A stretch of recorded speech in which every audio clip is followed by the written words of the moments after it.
everybody, welcome to my channel. This is Miss V here today. How y'all doing today?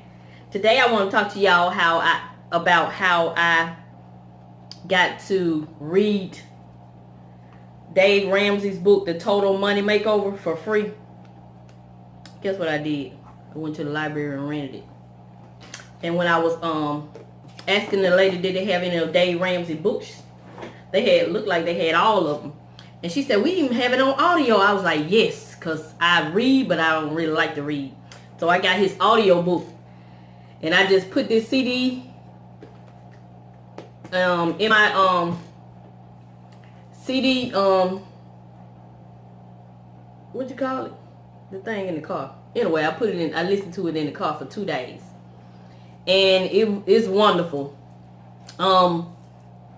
Dave Ramsey, he's pretty good. You know, of course, you're not going to agree 100% with everything a person says, but for the most part, I agree with him with 99.9% of most of the stuff he say.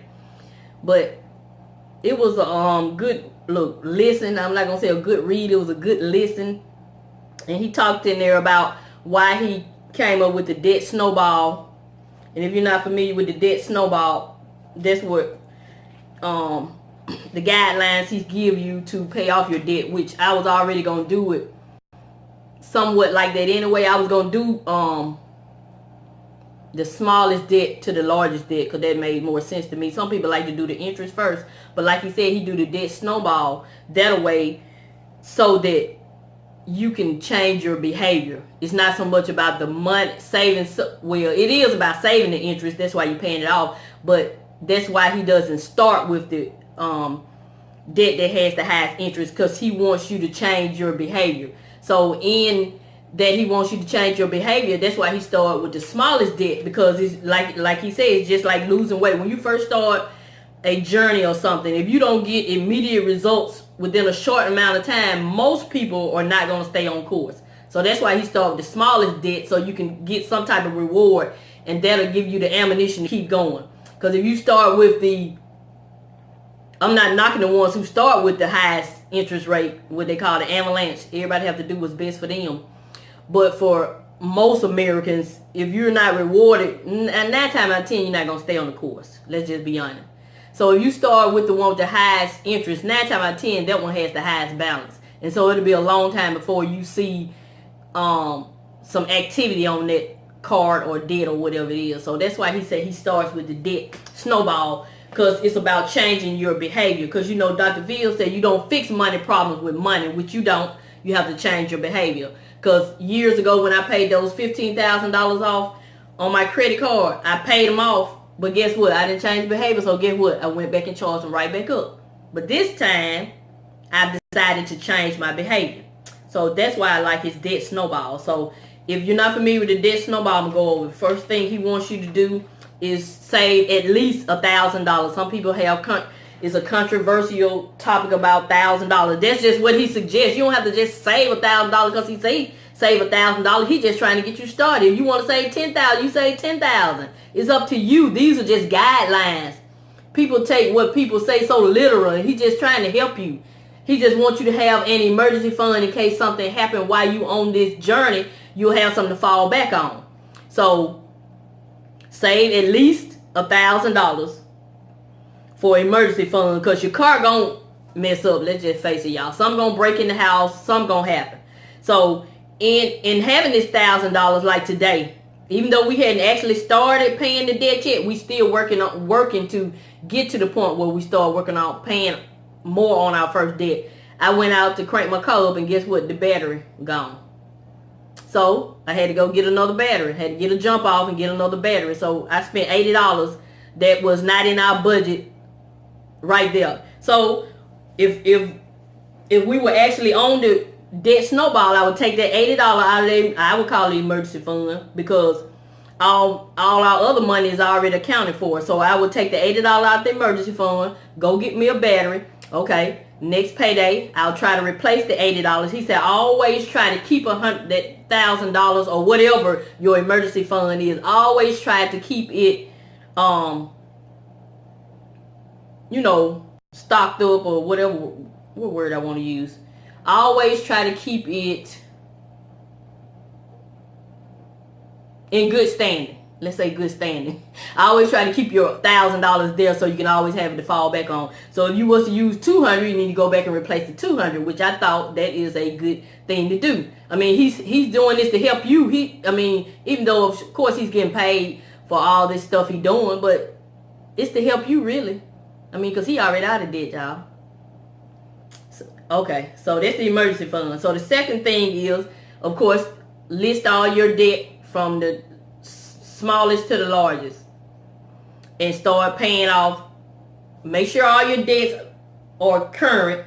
Keep everything current while you pay like you normally pay your monthly payment. Pay the minimum payment on all of those, and then the one that you're trying to tackle first, like the first one we're trying to tackle is it's a little overdraft that I did at the credit union. It's $280. So that's the first one we're gonna tackle. So where I normally have to pay $25, we probably gonna, when we first start, I'm probably gonna be able to just get them $280 from the way it's looking now, because we making some lifestyle changes and we're gonna have more money left in our budget. So I would say I was able to get them the $280. Okay, I would just pay them straight out $280, knock that one off. Okay, the $25 that I would normally pay on that one, I will put that towards the next debt, and you just keep doing it like that. As you pay that one off, you put that money towards the next debt.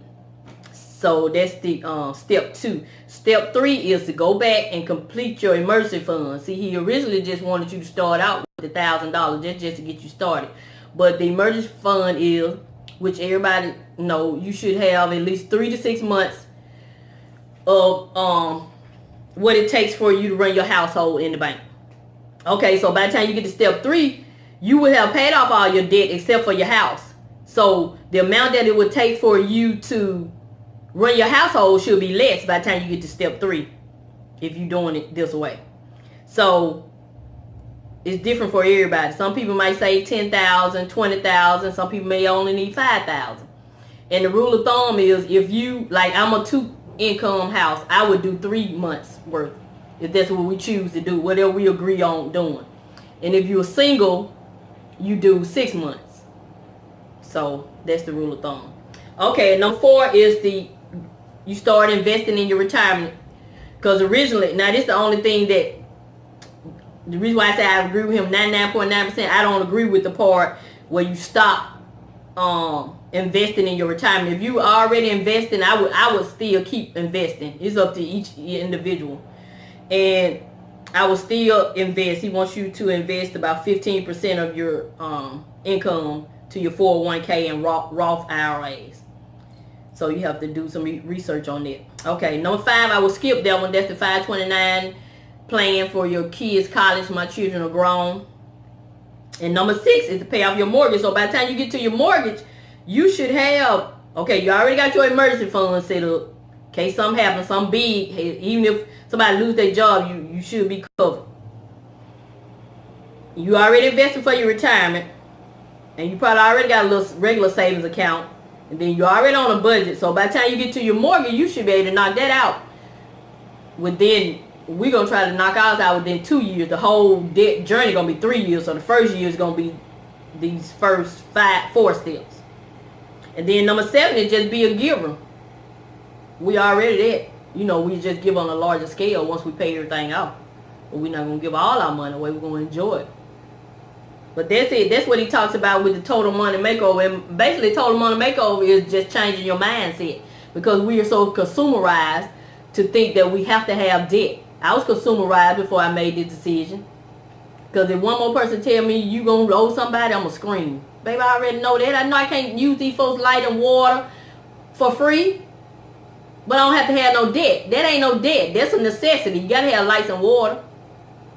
I already know this stuff. Okay. But anyway, I enjoyed this read. I enjoyed this listen, this audio book. And I'm going to return this book and check out the next one. And I'm just going to keep doing like that for free. Even though he helping me get out of debt. Dave Rams, I can't give you no money either. You want me to get out of debt, so I got to get out of debt. I can't give you no money either, Dave Rams. Even though you are godsend and I appreciate you. But yeah, baby, you just got to be creative. I am glad. I told my husband the other day, I'm actually happy to be on a budget. And I think I'm going to be on a budget till the day I die. Even when I'm a millionaire. When we are millionaires, we still going to be on a budget. We're going to tell our money where to go. It makes a lot of sense. It really does. And I'm just sad that I wait till I was 47 years old to get passionate about getting out of debt. But whenever the time comes for your life, for different things to happen in your life, that's just when it comes. That's just me talking out of a carnal spirit. But it came when it was supposed to come. But anyway, God has been blessing us. We have freed up so much money by our lifestyle change. When I get everything, by the end of this month, I should have everything all changed out. And I'm going to show y'all how much we have saved in our budget. We got enough probably that we saved in our budget with working overtime to pay probably them first three bills off immediately. If we apply the money right. But yeah, I made some mistakes. Because I didn't know. But now I know. No more excuses. Can't have no more excuses once you know. But anyway, I want to talk to y'all about that. But yeah, it was some different people had different testimony. Some people started believing in God again. May have their faith wasn't as strong as God. That's what was so rewarding to me. It ain't so much about the money. It's just about having a better quality of life when you accept Jesus Christ. The fact that Dave Ramsey is a Christian and he's not ashamed to tell you. And I like what he said when he was before he started this Financial Peace University, how when he was going up on the ladder, that's when he met Jesus. But like he said, when he fell all the way down, that's when he got to know him. I appreciate that, what he said about him. That's a lot of our story. But anyway, I am enjoying this debt-free journey thus far. It's taking us about a whole month to get everything rolling, get everything current. And like I said, I felt like we should get our third vehicle fixed before we actually get started on paying the debt off. In case one of our vehicles needs some service, we can just get in the other vehicle, and that way it won't slow us down, opposed to having to stop, use your emergency fund to get the car fixed and all that. So I'd rather just go ahead and start out on a good note. Okay, everybody. So I am doing some things to kind of make our journey a little smoother. Like I said, we're getting it our Tahoe fixed, and number two, I started back couponing, so I'm gonna replenish all my household items, because I used to have a stockpile. I'm gonna start back stockpiling. I'm doing that, and that will help. And of course, we're making some lifestyle changes. We changing our life insurance, because we're not gonna be in debt, so we're not gonna need all the life insurance. I'm calling on things as though they are, baby. We're changing our made some change to our security system, ADT. Making some change to our UVerse cable service.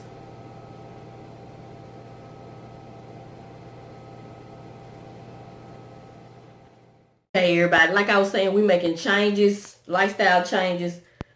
Like I said, we made some changes to our life insurance, ADT, UVerse, our cable service, and we're gonna make some adjustments to our car insurance, and just our lifestyle in general, just how we think about money.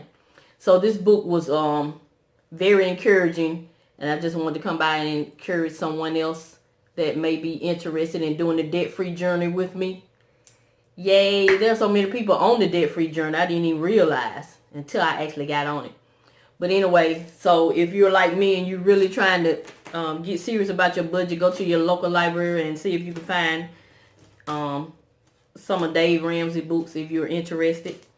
But this is it. So we should officially get started with our debt snowball if everything goes according to plan the first week in October. So like I said, I'm stocking up on I'm stocking up on everything, household item, personal care items, all that stuff, because once I start really working, I'm not gonna have time to stop and get those things, because I'm very serious. My husband was like, "You serious?" I was like, "Yes," and he's serious too. So I'm excited, and I'm gonna take y'all along the journey. And so this is Miss V. I'm continue to show you love and encourage you, and I'm help you save on some of the things you need to get some of the things you want while we on this debt-free journey. Thank you and have a nice day.